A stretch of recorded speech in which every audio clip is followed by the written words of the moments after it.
Hello and welcome back to For Fox's Sake. This is the Women's Football Show with me, your host, Lily Saunders. And joining me today is Rachel Cohen from the Spurs Women blog and N17 Women podcast. We're here to chat all things Spurs, Leicester City. So hello, Rachel. Great to have you on the show. Hello, it's good to be here in an intensive Spurs Leicester City period. I know, back-to-back games away at Brisbane Road for us. But I'm sure you'll be very happy to have the home advantage for both of them. So just a reminder for the viewers before we get started, our website for foxsake.news. We have subscriptions that are only £5 a month or £50 for an entire year. We've got lots of great content for you, including interviews with former players, match day reaction, opinion pieces, quizzes, a top 100 players countdown, and of course a dedicated page to all things Leicester City women. So be sure to subscribe so you get exclusive access to articles, including a free article with former player Chloe Hudson-Jones, and she shared her thoughts on our new signings and her former teammate, especially Sarah Mailing. So head on over to forfoxsake.news to get a load of that. So on to last weekend's game, Rachel. A great win for Spurs. What are your thoughts as a Spurs fan before we dissect the full 90? Yeah, I mean, it was the fifth 1-0 in a row, wasn't it, away at Spurs for Leicester City. So I guess in some ways it wasn't a surprising result. So how it happened was maybe surprising, but and I think for Spurs supporters, it was nice. A lot of times we've played you, we've scored really early and then seemed dominant, but like nothing's happened for like 85 minutes. So at least the goal came a little bit later in the game. Yeah, I don't think it was a beautiful win or an easy win, but it was, yeah. Of course, like the narrative is just like pure Ashley Neville as well by the end of the game.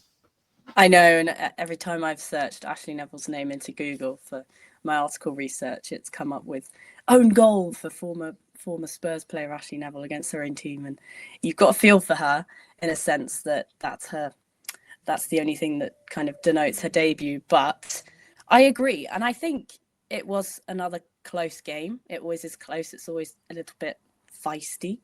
It kind of seesawed in momentum a little bit. And I completely agree.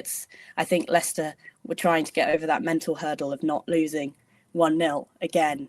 But yeah, it didn't come to fruition for them. I thought the Leicester defence was particularly well drilled. And I think that, Spurs has fantastic build-up play. And you think, oh gosh, something's going to happen. Drew Spence gets on the end of sends a nice ball in. Someone gets on the end of it, but it never quite happens. So was it frustrating for you watching Leicester defend, or what are your thoughts around Spurs this season have been? Yeah, I think Spurs this season have been like we've been much better in terms of our on the ball play. We've been quite good at pressing. We haven't always managed to have that creativity that has produced chances. And so we've been very good at chance conversion. So we've kind of been quite efficient when we have had good chances, but we haven't been very good at getting to those. And so I think for us, like for Spurs fans, one of the things that was interesting was to see especially how Signe Gaupset sort of settled into the team, who was our new signing. She was mostly playing on the left, but you'll probably have seen there was quite a fluid sort of like three of her, Olivia Holt and Matilda Vinberg just behind Beth England. And I guess for us, one of the things that was enjoyable about it, even when we weren't quite getting to sort of shots, was that those three were interchanging quite well and we were seeing a lot more creativity. And I think you're right. Like, I think especially having like your back three and then the wing backs, your defense was really solid. But at the same time, like we could start seeing ball movement that was kind of breaking that up and disrupting it a little bit. And so I think it was both frustrating, but also encouraging given where we've been earlier in the season. No, I totally agree. And I think having Neville and Mailing a bit higher up the pitch sometimes, they're exploiting on the counter, but they were getting caught out in behind a bit, I think, because of that interchange in play between Holt, Gobset and Vinberg, like you say. So I completely agree. Spurs only had 2 shots on target, though. Are you disappointed with that? Do you think they could have done better? I thought Gobset was fantastic. I think she was a real thorn in the Leicester City side. Yeah, I mean, I think most people I know were kind of upset that she got taken off, but it was her first game. And so I also know that Martin Ho, in his press conference before that game, talked about how he wanted to do something, you know, like it was always hard when you've got a double header to do something new in the second game. So this part of me is like, oh, well, maybe, you know, she got taken off because there's a different plan for the second game. I don't know. And I think Micah Hamana also then came on at that point. She's also our other new signing, obviously on loan from Chelsea. So we're all kind of like, don't fall in love with a loan player. She's only here for a short term. I don't know if you're doing that with Sarah Mailing as well, she's also on loan, isn't she, with you? So it's that kind of like, it's great to see a player who's really good, but also, you know, we don't know how long that's going to last. But yeah, I don't know. Like the shots on, we haven't had a lot of shots in any game. So I think that is going to improve. This is me being the optimistic football fan. Like I can see that things are like that. We're getting into the box more, and we're sort of like I can see opportunities emerging. I think we're also missing Kathinka Tamberg, who was our sort of like our signing in the summer and had come in and was. I mean, she's just a very physically strong player, and she was also able to kind of take shots from, you know, places you wouldn't expect to take shots. And so having her back would mean that Beth England just got a little bit more rest. There's a bit more rotation. And like, you know, I'm sure that, like, you know, as well, like when you're a team with a less strong squad, you don't often, it's like it's really nice when you have sufficient players to have rotation where you can bring somebody in off the bench and freshen it up. And yet you don't always have that. And so, yeah. No, you're so right. And I think Leicester have struggled, particularly last season with injuries. And this season, you know, we have Yuta Rantala out. We've just had Celeste Beret. I know we've had Celeste Beret just out with an ACL injury. Naomi Mouchon's season has been usurped by various injury issues and illness issues. So, and Missy Goodwin as well. You know, she's another one of our young guns that we want to see get more time on the ball. And she came on at the end.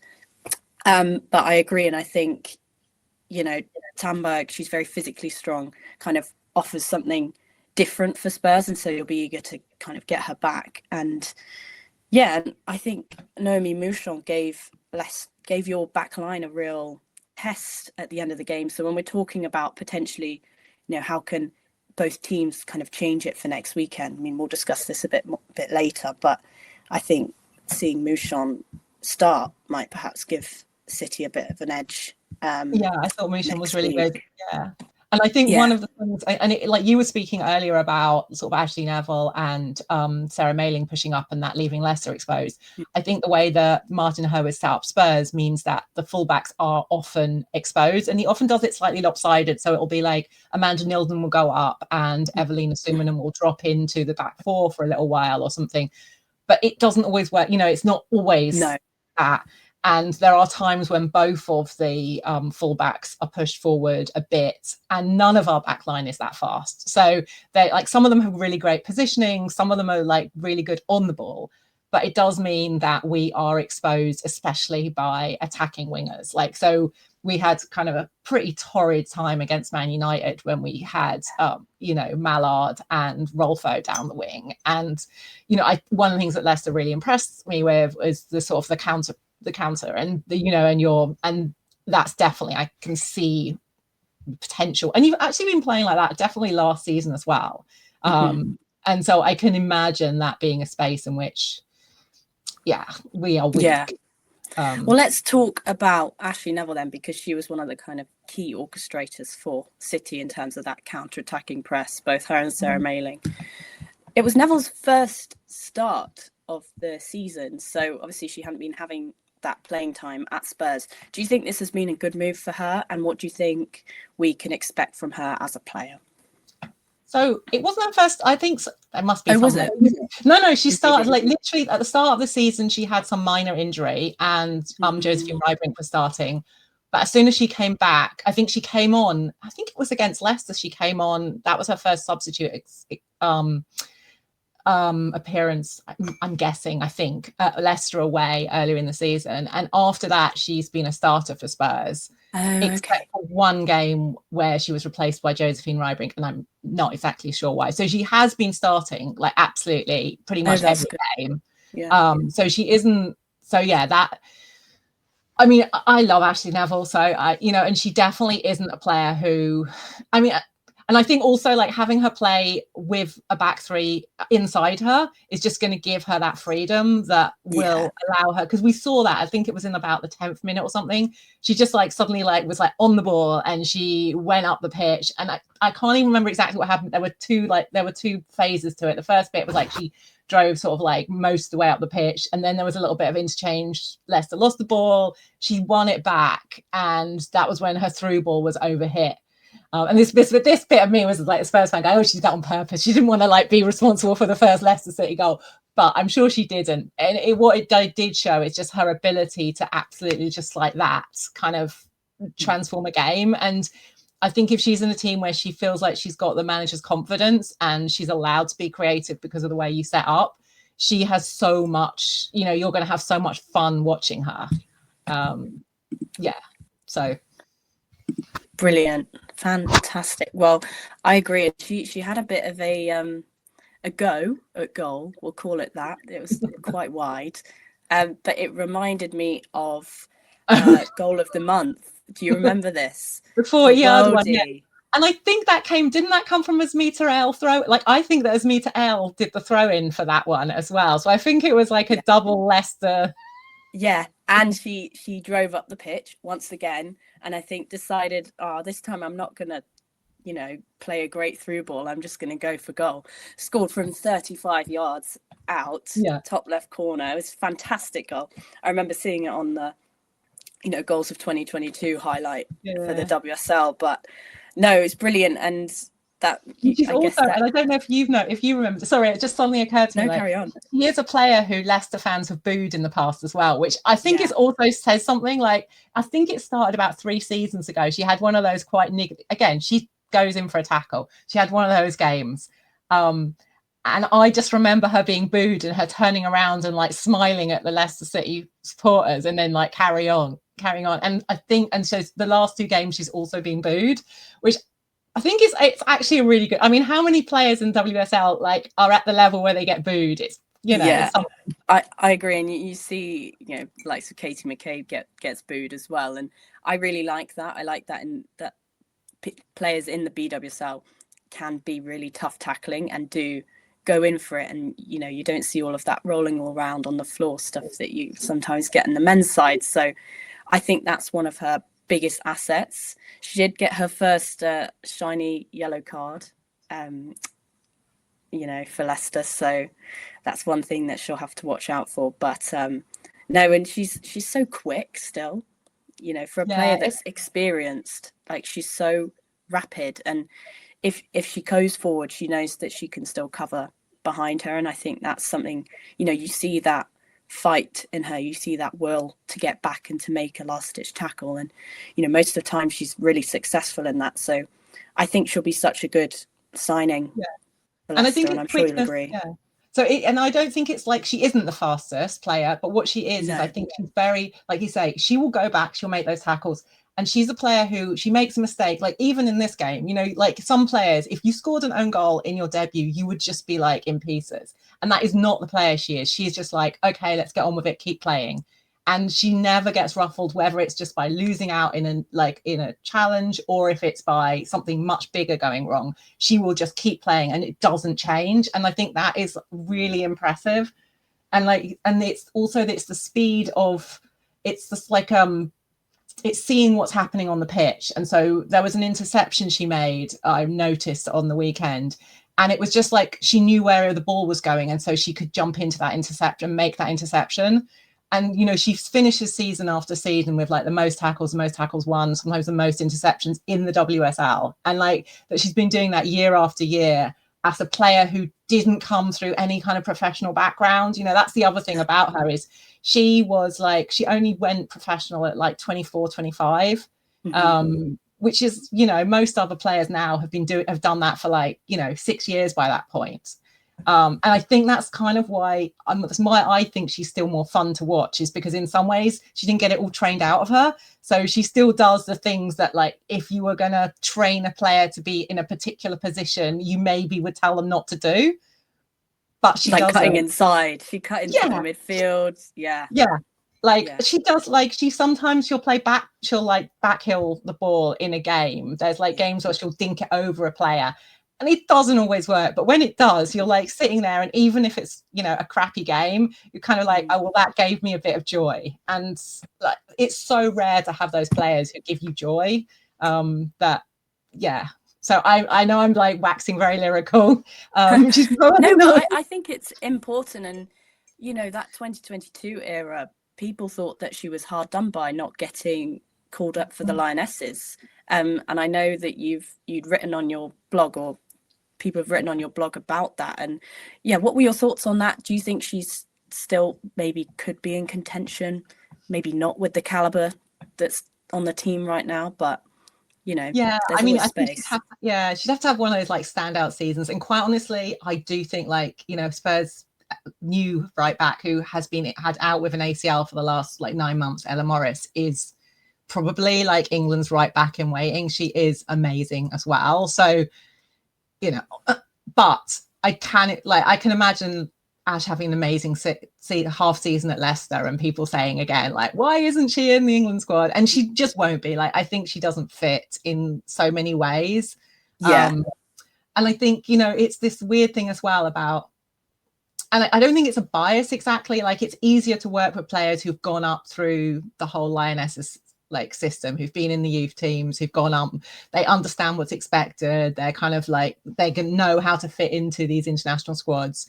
So I think it was always going to be an ask for somebody who at like 28, 29 is shining, but doesn't fit any of those other things. It's a bit like, you know, Jamie Vardy on the men's side. Like, that is kind of like, that's the Ash Neville kind of story in a way. And he never really got much time either. No, they're their own characters, aren't they? They play their own way. They all fit into a team structure, but there'll always be that sort of kind of individualism about them. You know, they've got their own things. You know, Ash Neville will always go in hard. So I totally agree. She's a fantastic player, isn't she?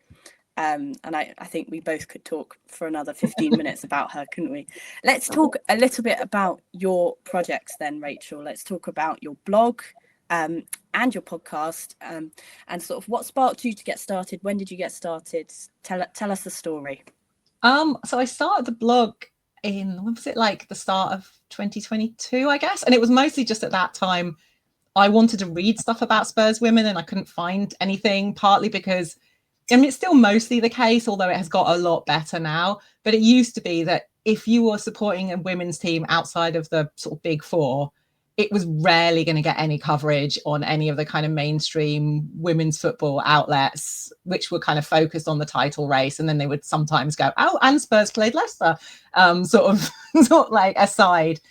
And I just kind of was frustrated that it didn't exist. And so in a way I was like creating it for me, which doesn't make any sense because obviously like, I wasn't getting the benefit of it, but I just kind of thought it should exist. And so, you know, it was also just a trial and error. And I looked and like the website was available. And I thought, okay, I'll see if I can write something and put some stuff up and start doing things. And then about like a few months, by the end of that season, I'd been in touch with a few other people who were sort of also wanted to have more Spurs women content out there. And so that's when we decided to start a podcast, just again, because we wanted more content to exist and we wanted there to be more coverage and attention to Spurs women. So yeah, it was both kind of labors of love, really, and just like wanting a team that we really enjoyed to get more attention, both from sort of women's football fans and from Spurs men fans, as well as sort of random people, I guess.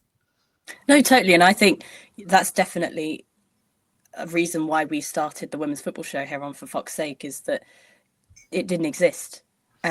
Or it existed in very kind of niche places, and to be kind of the pioneers of the conversation is something, you know, that's really amazing, and it brings a lot more attention, like you say, to the women's team outside of the big four, because there's a lot of social media attention always based around them. And so putting ourselves out there, I think, is, it's really important.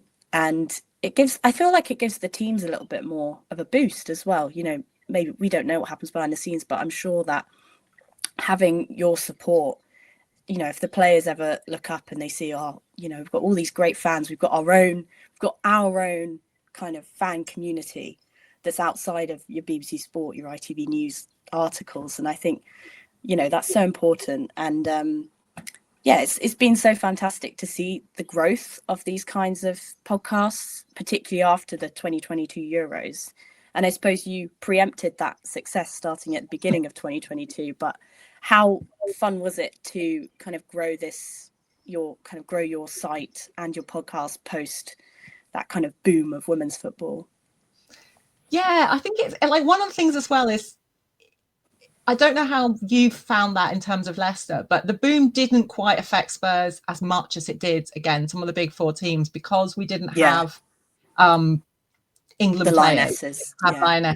Like at some point we got a bit later, we got Bethany England, but by that point she was only occasionally a Lioness. Jess Naz got called up, but like hasn't played many minutes. So it's that thing that's like we're almost got a Lioness every now and again, but you don't have the sort of the attention that Arsenal get from having like a team full of Lioness players. And you notice that because like at those games you sometimes get sort of fans who come in England shirts, those which you don't get at the just kind of Spurs games. So I think it's that interesting thing, isn't it, about like it has grown, but it also hasn't affected everything equally. And I'm not sure that clubs have quite worked out how to translate that kind of widespread interest into actual day-to-day support and people coming to the games. So attendance has gone up, but not like crazily. And it's, and I think there's definitely loads more online content. And like you were saying, like there's more blogs, there's more of those things. And that's fantastic. And I think one of the other things I've always been saying is, at the start, there was just a lot of stuff, especially in that sort of the 2022 Lioness period. It was like, oh, isn't it great? Isn't everyone inspiring the kids and inspiring girls? And, it was just very much a sort of a story of inspiration. And what I've enjoyed is I think there is now starting to be much more actual analysis of football and treating it like this is football. This isn't inspirational stories. So, yeah. Yeah. And I think that's what people want to see, every show that we do here on For Fox's Sake, the women's football show, we talk about the previous game and we talk about it from an analytical point of view. And sometimes it's good to bring in conversations about the growth of the women's game as, that kind of tagline. But I totally agree with you. I think proper analysis is important, definitely. Let's talk about the upcoming FA Cup game then. Leicester City back at Brisbane Road for the second time in 8 days, it would be, I guess, by the end of it. 7 days, maybe. I can't do maths. So what will Spurs have to do differently, and what do you think Leicester will have to do differently, to put you on the spot? Well, Spurs will have to get the ball in the back of the net themselves, I guess. So that would be the first job. Yeah, that would be the first one. I think it's the final balls much more. So for Spurs, I think it's like getting the ball to the final third. They were managing quite regularly. It's getting the ball into the 6-yard box and making decision making there, and taking a few more shots. And so getting into the positions to take shots. I think some of that is going to be about players becoming more familiar with each other and working that out. I would be really interested at some point Martin Ho has talked about playing Signe Gaupset as an 8 at some point. That would be a surprise to do this early. I think he's probably going to just keep her as sort of like a winger /10 for a while. Yeah, but you could imagine at some point him moving her back, probably taking, for Drew Spence, and then you could bring in Micah Hamano alongside the starting players last time. That would be at least interesting. And I'd be curious about whether that kind of changed things. Otherwise, we don't have a lot of options on the bench for players that I think would start, and so I don't think it's going to be very big changes to the starting lineup other than potentially Hermano starting. Leicester, I think Leicester, you've got to like make the most of. I think it's those counters is like the place where you are strong. And do you think sometimes cup games are treated as sort of an opportunity for more bench players to get a starting role? Do you think that both teams will play into that, or do you think that Spurs will still start their best 11? I think they'll start their best 11. It's like if you had a 3-game week, maybe there'd be more bench players. But I mean, maybe Julie Blackstead is fit now, who's one of our signings. But the problem is, like, Julie Blackstead is, as far as I'm aware, mostly plays as a left back. So again, and Amanda Nilden has been has played every minute of every game basically this season. So I would be surprised if she came in for her. She could be used as a substitute for her. She could come in as like to change the shape a bit, to have more of a traditional winger on the left. So be played in front of her. But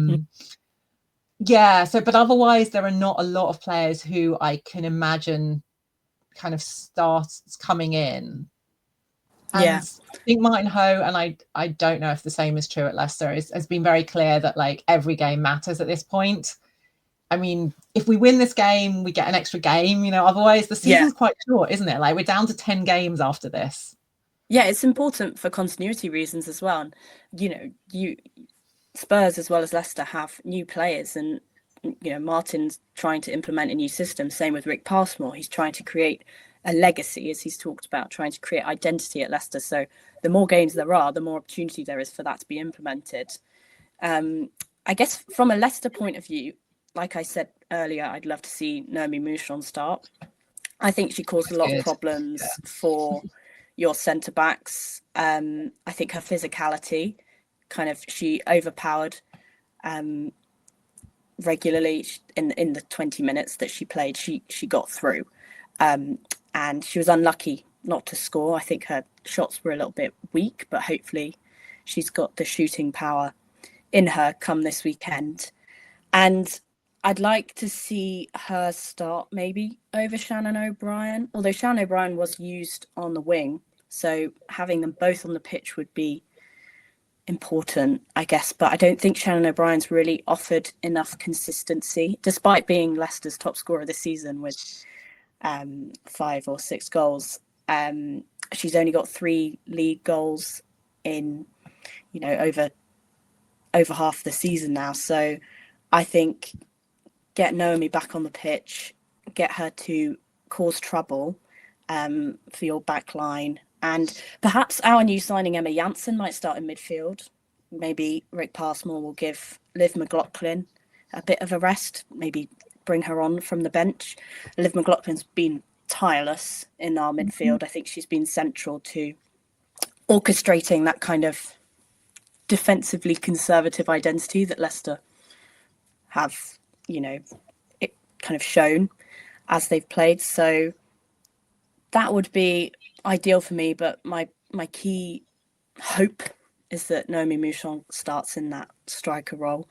I thought can I just ask you? Yeah, go ahead. What happened to Janina Leitzig? Like, because she is sort of our nemesis and so often, and why was she not playing? Was it just this rotation, or? I wonder if it was rotation. I wonder if it was perhaps an injury. Right. Maybe, she was on the bench. She was named in the matchday squad. But considering, Olivia Clark was the number 2 goalie, she was still just as effective, I think, despite that own goal mishap, miscommunication. That's probably from a lack of playing together, her and Ashley Neville. But I think she still had a really good performance, I think, Olivia Clark. So I totally agree with you. I have no idea. I don't think anyone has any idea why that decision was made from Rick Passmore. I did try and find out with the old Google search, but I think, maybe putting Janina Leitzig back in goal might maybe psychologically boost Leicester in terms of thinking, right, we've got our star player back on the pitch, because she's been massive for us this season. And like you say, a bit of a thorn in Spurs' side in the past. So yeah, I'm honestly not sure. Maybe it's injury related. Maybe she's getting an extended rest past the winter break. So we'll see. The other Have you thing, got any? sorry, Yeah, no, carry on, please. Say is, and I like it's like an ongoing riff amongst Spurs fans is that Rosella Ryan loves a cup game. Yeah. She's a former Spurs player as well. Yeah. So she's a former Spurs player, and she used to be like, you know, she wasn't the player who inspired confidence, let's say, when she came on, but she is a total chaos player. She is like a player who just brings total, like, you don't know what is going to happen. No. And mostly we are like, I know you've only used her for sort of like last 10 minutes of games at the moment, or like injury time, and that's kind of, but she is that chaos player who, so like, our kind of like the Spurs fan nightmare of what Leicester can do is bring Ros on and create chaos, and she will get her, you know, her cup goals. I mean, usually she's more of a Subway Cup player than she is an FA Cup player, but she did I think, change the game for us last season. No, not last season, the season before, when we went on our FA Cup run. So she has that chaos in her, which is just, I remember her Spurs heritage. Yeah, I remember her having that cup streak. And she can shoot. Like, she's fairly precise when she wants to be, when she's not busy creating other chaos. So yeah, I wonder if Rick Passmore is privy to that kind of secret reputation that she has, and might employ her a bit earlier than the 80th minute and see if she can bring something to the side. It will have to be a he'll have to assess who's playing and who's playing well in terms of his tactics. What I hope Leicester don't do is, maybe if they score first, just sit back for the rest of the game. I'd like to see them be more ruthless, take more chances, even if it's against a team that's a lot higher than them in the table. I'd like to see, I like the defensive identity, but I also want to see kind of creativity, and I want to see them get Hannah Kane on the ball, get Shannon O'Brien cutting inside and shooting and not scoring random deflection goals for once. Because I think both of us have struggled with not quite getting those clear-cut chances, clear-cut goals this season. It's been a little bit kind of, higgledy-piggledy in that sense. Do you have a score prediction for us? I think on our podcast, I predicted 4-2, but that was just me being optimistic and hoping for a chaos, sort of like a totally crazy game. My more realistic prediction is probably, I don't know. I mean, I do think Leicester's defense is really good. I'm just hoping for that moment where, like, you collapse, you know, where you get to a team where it's like something goes wrong and it all goes wrong. But it's probably, I'm hoping a 2-1 to Spurs. Yeah. I'm going to go a little bit crazier. I'm going to say 3-2 Leicester, but only it's going to be 2-1 to Spurs until the 96th minute or something, and then there's going to be some chaos and we'll equalise. And I'm going to say it's going to go into extra time. I like that. Just so I can watch more football. That is true. That is the only way that we're going to get more football out of this season. Yeah, exactly. So I think that will be my prediction. Are we going to penalties? We're not going to penalties, though. That would be like, no. I don't think so, because maybe, to be fair, no, I can't go back on it. I've said it now. It's done. 3-2 to Leicester. You said 2-1 Spurs. Well, I think that about wraps up our discussion, unless we want to talk any longer about Ashley Neville. But I think the viewers will be happy with the amount of time we spent on her anyway. Thank you so very much, Rachel, for coming on. It's been a pleasure to have you, a pleasure to have your insight, to talk real football as well as the growth of the game. And just a reminder for everyone viewing, for foxsake.news is our new website launched this month. To subscribe monthly, it's the same price as a pint. To subscribe for the year, it's £50, and you get loads of exclusive access to interviews, match day reaction, opinion pieces, etc. And we'd love to have you as a member. and you can get access to way more exclusive content like the lovely chat we're having today. So thank you so much for watching, everyone, and we will see you next time.